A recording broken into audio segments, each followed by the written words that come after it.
First BCS poll released today, and here's the top 10. No surprise, Texas, your number 1, followed by Alabama and Penn State. Oklahoma at number 4, USC in the top 5, followed by Oklahoma State, Georgia, Texas Tech, Ohio State, and at number 10 is Florida. So, Kirk Herbstreit, when you take a look at this top 10, what's the biggest surprise in your mind, Kirk?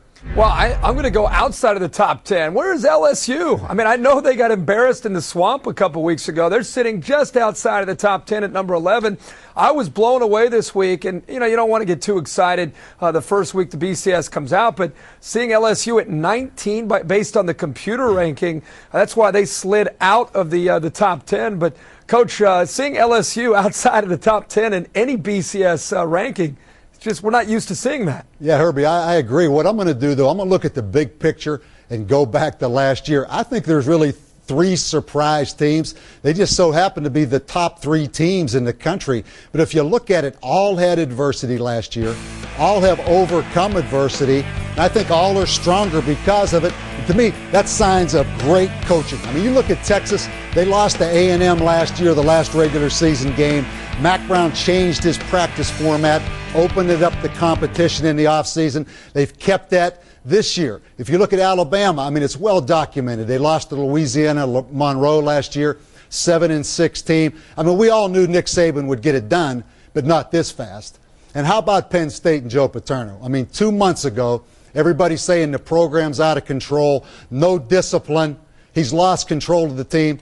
He looked like he had control of that football team yesterday. So, Herbie, you have some big-name schools, big-name coaches. I think most of all, big-time coaching jobs done this year. Yeah, big win for Joe Pa. Finally beating Michigan first time in 9 straight attempts. Now, Herbie, we take a look back at this BCS poll. Who's the most overrated team in your mind? Boy, it's so tough, again, this early to look at a team that's overrated, but I would have to say Oklahoma State, just based on still the defense. Are they going to be good enough to match up with a Texas team in Austin? I've been blown away by Zach Robinson. The ability to run and throw has been sensational. I just wonder defensively, do they have enough, Coach, to go into Austin and to play against Oklahoma to really show that they're a top 10 team in the BCS? I don't know if anybody has that kind of firepower on defense, particularly in the Big 12. But, Herbie, the team that's overrated to me is Texas Tech. And, I mean, you look like an idiot if you sit here and say Texas Tech is overrated on offense.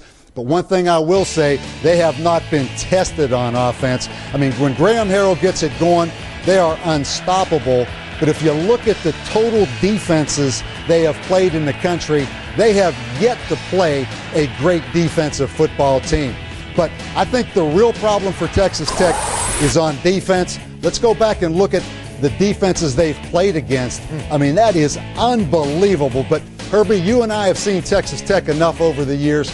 I have confidence, even against the good teams, they're going to move the football. Where I really have concerns is on the defensive side of the ball. They're supposed to be better this year, but last year they were 12th in the nation in pass defense. Right now they're 103rd. But with all that said, and you know this as well as I do, nobody wants to go play Texas Tech in Lubbock, and the Longhorns better watch out. So That's right. They've got some problems, but that is a very, very tough place to play.